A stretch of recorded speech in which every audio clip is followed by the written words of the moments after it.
हाबाफारि लागासिनो दिनै बबे बबे जायगायाव जोबगोन हाबाफारि लाबोखो साबायखर जासिनाय थाबाय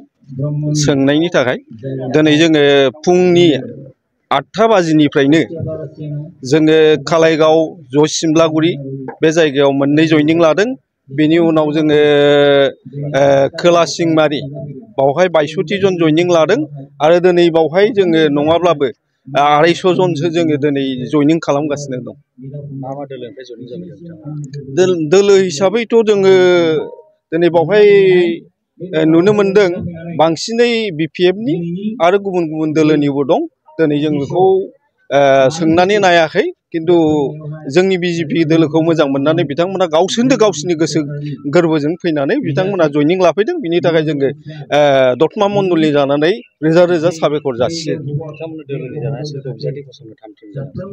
जोंहा जोंनि ओनसोलनि सासे राफोद फालांगिरि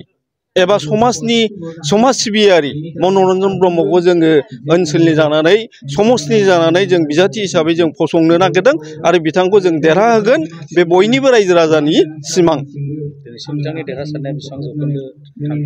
दिनै